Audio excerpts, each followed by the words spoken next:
Our next case of discussion is the rotational stability of floating bodies. When the bodies are floating, then what are the cases for stable equilibrium, condition for stable, unstable, neutral equilibrium, and how we can say that by seeing the position of center of buoyancy and center of gravity, whether the body is in stable equilibrium, unstable or neutral equilibrium. We already discussed the stability of your submerged bodies, and we can say that if the center of buoyancy is above the center of gravity, that is stable equilibrium.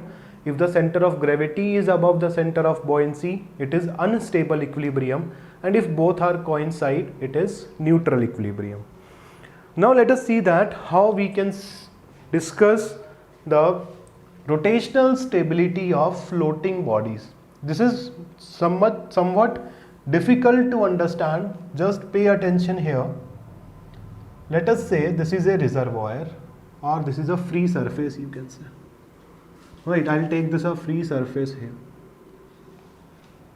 Okay, we have to show the floating bodies. Okay, let us say this is the free surface of the fluid.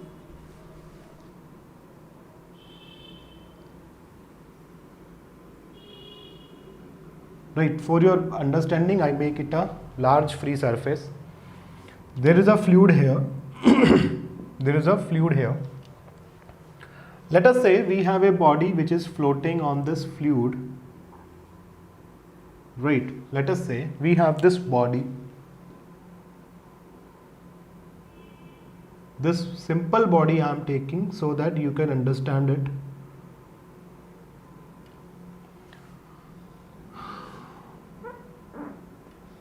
Let us say this is a body which is floating on this fluid.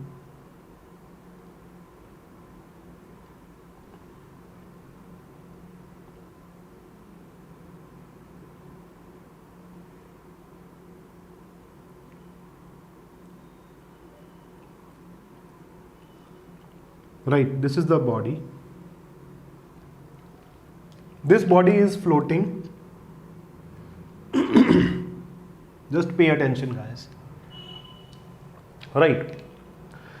Let us say this is the initial axis of this body. Right, this is the initial axis of this body.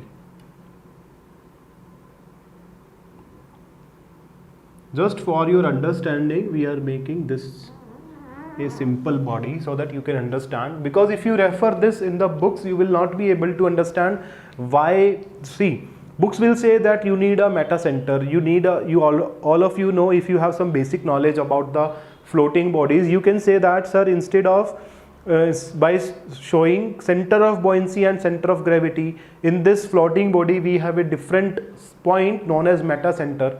Right, but nobody will say that why the meta center is required. Right, you may not know that why there is a need for meta center. Why? Because if we see that in the case of submerged bodies, we say there is no need of meta center there. By seeing the position of B and G, we can say whether it is stable, unstable or neutral. But in case of the floating bodies, with the help of only B and G, we cannot tell whether the body is in stable, unstable or neutral. I'll show you here that why this is the case, why you need a meta center. Right, let us say this is the center of gravity of this body. This is a homogeneous body, the center of gravity will be the middle of this. Let us say this is the center of gravity G, and center of buoyancy will be the middle of this. Let us say this is the center of buoyancy. This is the center of buoyancy. We take a homogeneous bodies for your understanding. Right, we know that on the center of buoyancy we have a upward force, buoyance force. On the center of gravity we have a downward force, that is known as weight of this body. I'll not show this here. Let us say this surface, this water interface will cut this body at this, right, this intersection of this surface and this body. Let us say this is X. Right, this is X.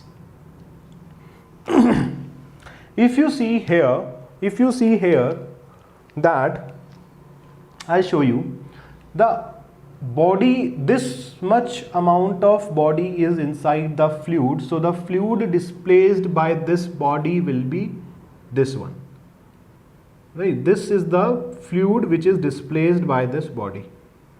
Just pay attention, guys, right? This is the shape, this is the shape of this body which is inside the fluid. This shape of the body is inside the fluid, and fluid is displaced according to this, and because you can see it is asymmetric, the center of buoyancy will be here. Now I tilt this body, now I give it a rotation in the clockwise direction. I'll make a separate diagram here, we'll take the dimensions. Just pay attention, guys, just try to understand what I want. Ki you must know why there is a need of meta center. Otherwise, in the books, if you refer, and most of you know that if the meta center is above the center of gravity, it is stable. If it is below the center of gravity, it is unstable. If meta center and center of gravity coincide, it is neutral. But most of you will not know why there is a need of meta center.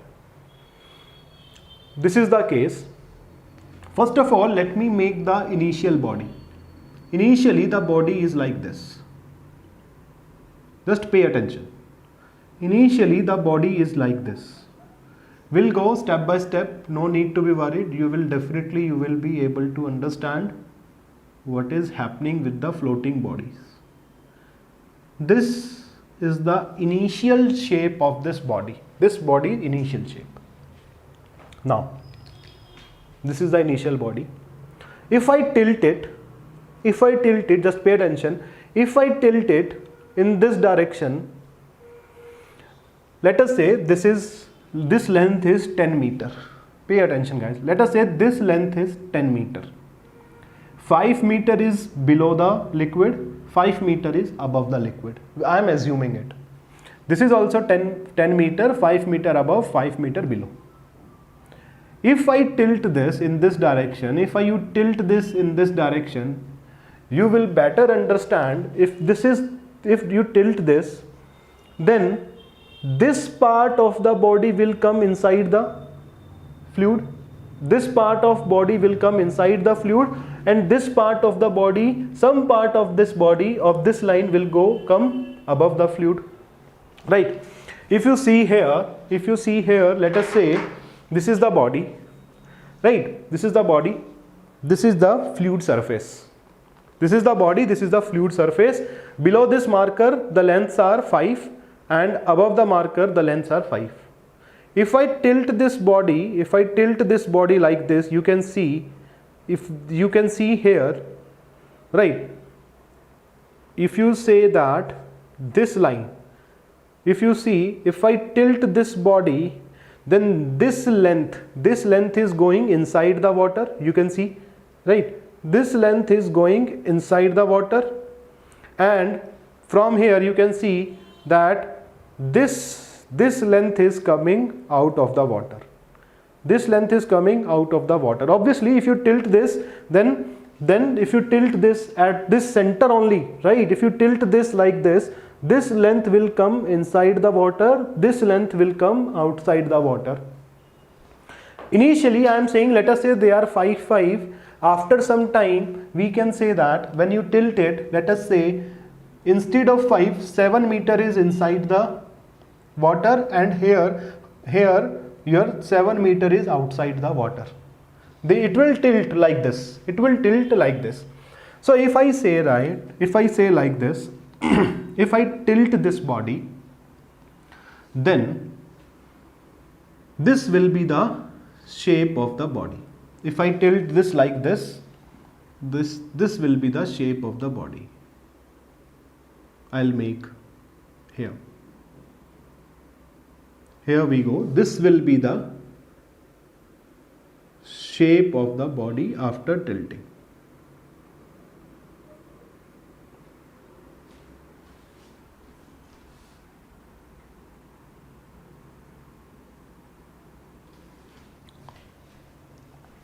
right? Here we have more height above and we have less height here, right? And you join them,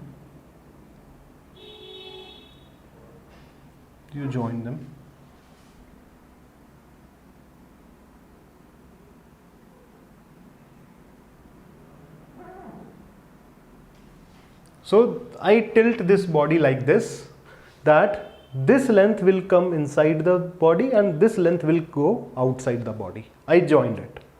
Now you can see that this side will come inside the fluid and this side will go outside the fluid, right? Let us say that initially it is of 10 centimeter or 10 meter, both are of 10 meter and initially 5 meter are in the water and other 5 meter is outside the water. So I can say that now let us say all 7 meter is inside the water and rest is 3 meter here. So from here this is 3 meter, this is 7 meter, right? So now the shape of the fluid change. Now if I can say this is the body which is inside the fluid now. So if I make it bold, this is the body shape which is inside the fluid. When you tilt it, when you give it some rotational displacement or some rotational disturbance, if you give it, so this is the body which is inside the fluid, right? And with the red color we show the body in its initial equilibrium, so that you will be able to understand better, right?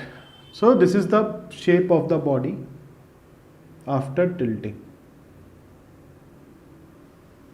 right? So this is the body. Now let us say if this is the 10 meter, I will say that let us suppose if we show the, let us say that now the axis of this body is this one. I can say that this is the axis of the body now. This is the axis of the body, final axis of the body, you can say.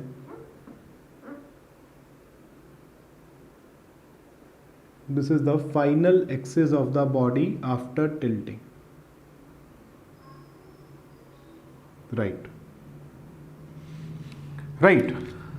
So now if you see from here that, if I mark the fluid surface, or if I mark the body surface which is inside the fluid, so if I mark it, let us say this shape of the body, this shape of the body will be inside the fluid, right? This shape of the body will be inside the fluid. You will feel the difference that here the body is of this shape which is inside the fluid, here the shape will change when you tilt this body. And if I can say, let us say that this is the 5 meter point, middle point, and this is the 5 meter point, and if I join it, if I join these 2 points,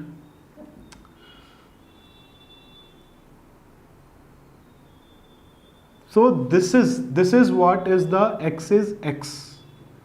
Initial axis X is this one, right?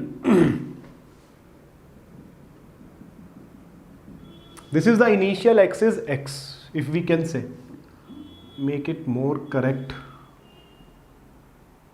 If we make it more correct, then this is the axis X, this axis. So we can say that initially this body is inside, the fluid.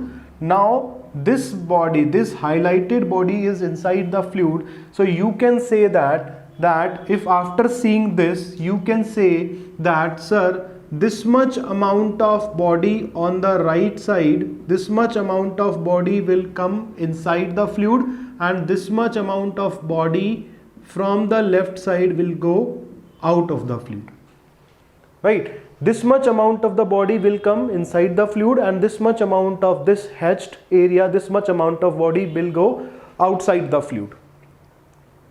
Now we can say, if we will discuss it now, that the total volume, and you will appreciate this thing, that this volume will be equal to this volume. So the total volume of the fluid displaced is same. I am not saying the volume of the fluid change. The total volume of the fluid displaced, in both these cases the total volume of fluid displaced is same. This volume and this volume is same. But what happen is, if you see from here, that the mass distribution, this is the axis, the mass distribution on the left side of this axis and on the right side of the axis is same. Now the mass distribution of the fluid displaced is more towards the right side and it is less towards the left side, right? This body will tilt like this. So if you see in the right side, this much amount is of the fluid is displaced, and in the left side this much amount of the fluid is displaced. So I can say that after tilting, the fluid mass distribution will increase towards the right side. Mass distribution of the fluid which is displaced will increase towards the right side, and we know that the center of buoyancy will depend upon the mass distribution of the fluid. So if the mass distribution of the fluid will, the mass of the fluid will, the more mass of the fluid is towards the right side, so the center of buoyancy will shift towards the right side. Now in this case, the center of buoyancy will shift towards the right side. So in case of the partially submerged bodies, when you tilt it, the location of the center of buoyancy will change. If we talk about the completely submerged bodies, in that the mass distribution or the mass distribution of the fluid displaced will not change. That's why we can say that the center of buoyancy will not change, because if you see from here, let us say this is the free surface, if this is the body here, and if I tilt this body, right, mass displacement, fluid displacement is same in both the case, right? Here is this one, only the direction, only this body rotate. But now if you see, let us say that this is the initial axis and this is the final axis, the mass distribution of the fluid displaced will remain same on the right hand side and left hand side of this axis. It will not change. So that's why the center of buoyancy will not change, right? So we say that in the completely submerged body, center of buoyancy will not change. But if we talk about the partially submerged body, center of buoyancy is changing because your fluid is displaced, fluid displacement will be more towards the right side, the mass distribution will be more towards the right side, and the mass distribution is less here. So the center of buoyancy will change, will shift in this direction. Center of buoyancy will shift in this direction, right, towards right. Center of buoyancy will shift towards right. Fine. If we make, this is for your understanding. Now we will see that what happened, right? Same body, same, we will make it another diagram. This I make it just to understand you why the center of buoyancy is changing if you tilt the body when the body is partially submerged or the floated, in case of a floating body, right? This is a free surface. Right, we'll make this diagram again. Now we have to see why there is a need of meta center. Why there is a need of meta center. I hope you understand the concept that why the center of buoyancy shift in case of floating bodies, why the center of buoyancy shift. Now let us say that we'll make this diagram again. I am saying this is initial body, right? Dotted line, with the dotted line I am showing it. This is the initial shape of the body.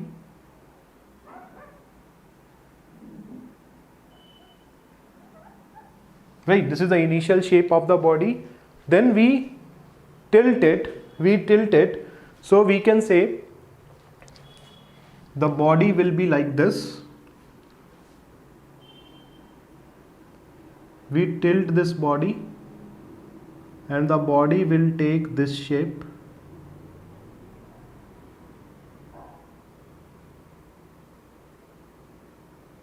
Right, the body will take this shape. Here the body will be more outside the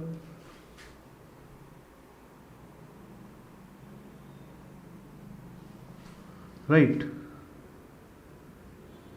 Here this, if we can see, okay, some inclination is more here. Okay.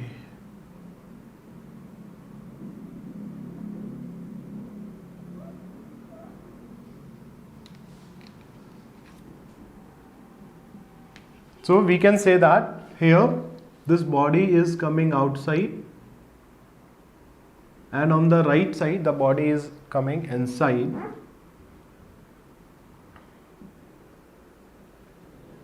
This is the shape of the body after tilting.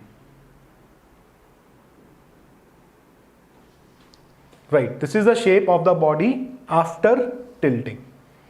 Now we have to see where is the center of gravity and center of buoyancy. We'll highlight it.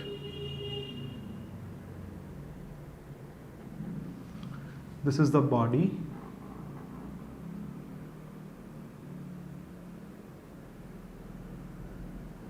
Right.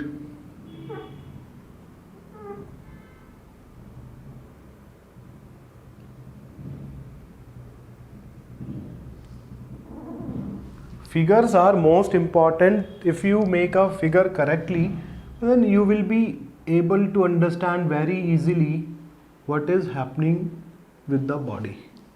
That's why it takes a lot of time to make a correct figure.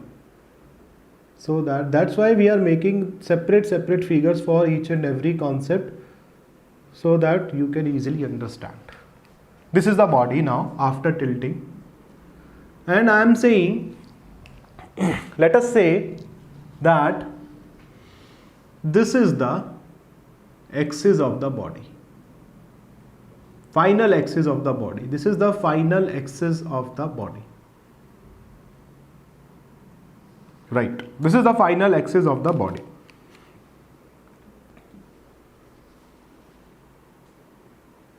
You must appreciate one thing, that the center of gravity of the body will not change. The center of gravity of the body will not change. Why? Because the mass distribution inside the body is not changing. The mass distribution inside the body is not changing. Only the orientation change. From vertical it will become horizontal or some inclined. Only the orientation will change, but the distribution of mass is not changing.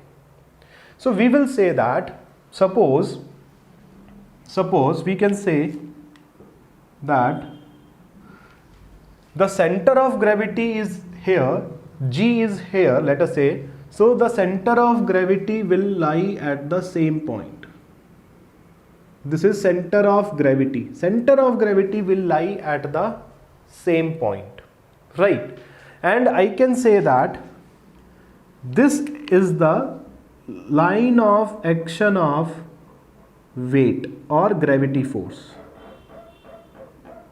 This black color line is, this line is the vertical line, and along this line I can say that along this line weight is acting. Along this line weight is acting. I am talking about this axis. Now this axis will be tilted, and I can say that initially the center of buoyancy is here, right?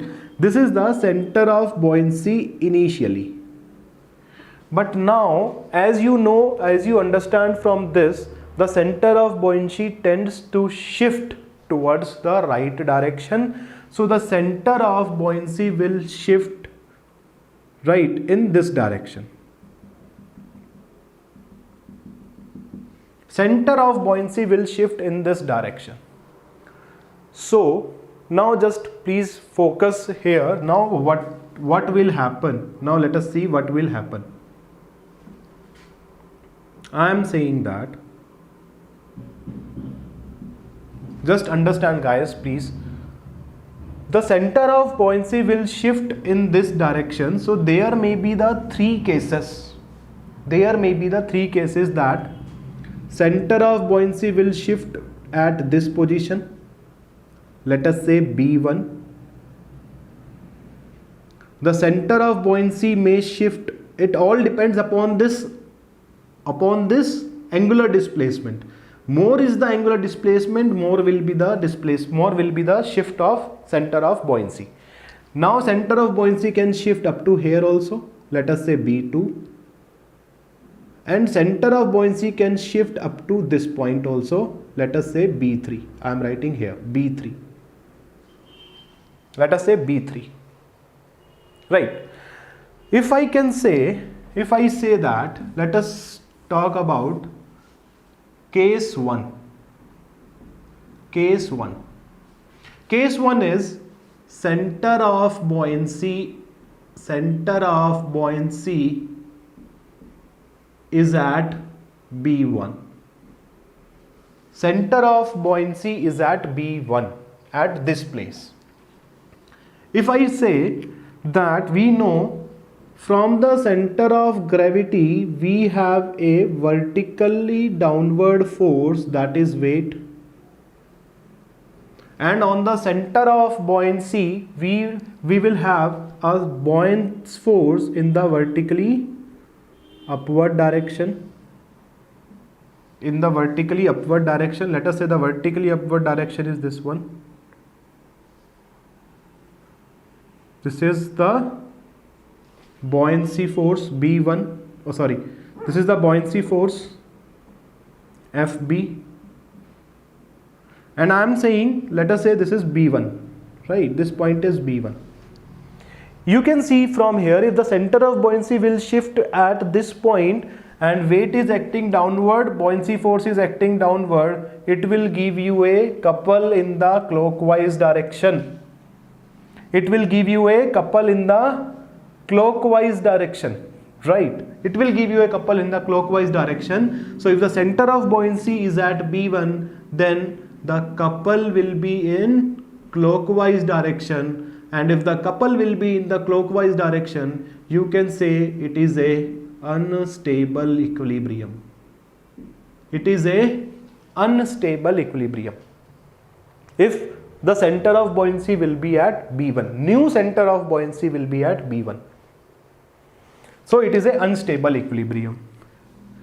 If we talk about case 2, case 2 is, let us say that this center of buoyancy is at B3. The center of buoyancy now is at B3, not at B1. I remove this. Let us say the center of buoyancy is at B3. So here we have a vertically upward force from this B3.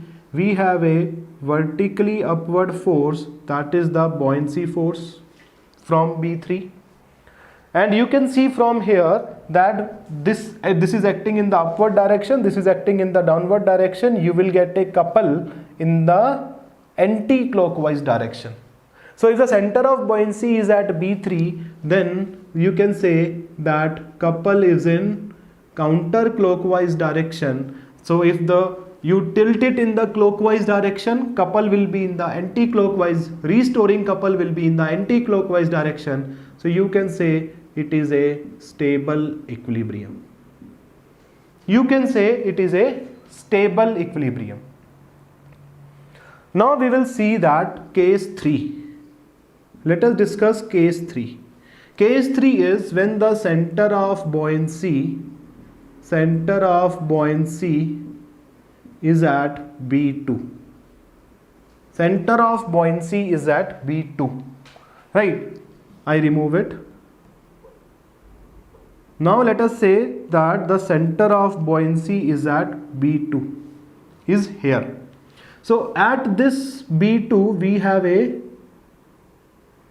vertically upward force. At this B2 we have a vertically upward force, that is the buoyancy force. Vertically upward force, that is a buoyancy force. So we can say at this the line of action of weight and the buoyancy force is same. So the couple in this case is 0. And if the couple is 0, you can say this is a neutral equilibrium. This is a neutral equilibrium. Now what happen is, center of gravity is above the center of buoyancy, right? Center of gravity is above the center of buoyancy. If it is a completely submerged body, we can easily say that it is a unstable equilibrium. But if we talk about the submerged bodies, partially submerged bodies, then if the center of gravity is above the center of buoyancy, we have unstable also, we have stable equilibrium also, we have neutral equilibrium also. So that is the reason that we cannot define which type of equilibrium the body has based on seeing the position of center of gravity and this center of buoyancy. You cannot tell. It may be unstable, it may be stable, it may be neutral equilibrium. So you cannot tell this that where is the center of buoyancy, or where is whether the equilibrium is stable, unstable or neutral equilibrium. That's why you need another point by which you can say that by seeing the position of that point, whether the system is in stable equilibrium, unstable equilibrium or neutral equilibrium. And that point which we want to specify the state of equilibrium is known as metacenter.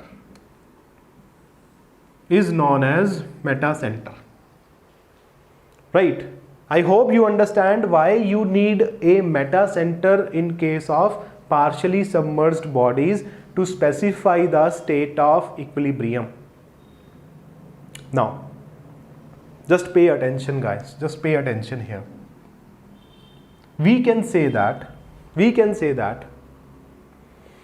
if the center of buoyancy is between B to B2, if the center of buoyancy is between this B1 and B2, or you can say B and B2, if the center of buoyancy will at any point here, then it will be a unstable equilibrium. If center of buoyancy is in between this B2 and B3, then upward force will be there, it will give you a counterclockwise rotation, then it is a stable equilibrium. And if the center of buoyancy is at this B2, then it is a neutral equilibrium, right? So we can say, now let us just pay attention here. Now we can say that if I rub this, okay, I'll rub this because it is already clear to you that why the center, this meta center is required, right? First of all, let us define the meta center. Meta center. How we can find the meta center? Meta center is a point of intersection. Point of intersection of lines of action of buoyant force, lines of action of buoyant force before and after rotation. Before and after rotation. Before rotation, this is the line of action of buoyant force. After rotation, these are the lines of action of force. So we will say that before and after rotation, what is the where these two lines will intersect, that is known as your meta center. Now pay attention, guys. I can say I'm not drawing the axis, this body again and again. We only talk with respect to the axis. So I'm only drawing the axis. This inclined axis I am showing here. This new axis of the body. This is the axis of the body, right? You have center of gravity somewhere here. This is the center of gravity you have, and from this center of gravity you have a vertically downward force. This will remain same. Center of gravity will not change. From this you have a weight acting in the downward direction, right? And this is your center of buoyancy before rotation. This is the center of buoyancy before rotation. Now we can say that if we want a stable equilibrium, just pay attention, guys. If you want a stable equilibrium, you need a restoring couple in the counterclockwise direction. So if this force is in the downward direction, you need a upward force from in the right side of this. You need a upward force in the right side of this weight, so that it will give you a counterclockwise rotation. So you need that, you say that, sir, that new center of buoyancy will be in the right side of this line of action, this line of action of weight. So I can say, if let us say we talk about this is the new center of buoyancy. This is the new center of buoyancy, let us say B, from here B3. This is the new center of buoyancy B3, and from this B3 we are saying that there is a force acting in the upward direction, that is a buoyancy force, and it will give you a clock and counterclockwise rotation, and the body will be in equilibrium. This is the initial axis of line of action of buoyancy force, and this is the final line of action of buoyancy force. I will say that if I extend it,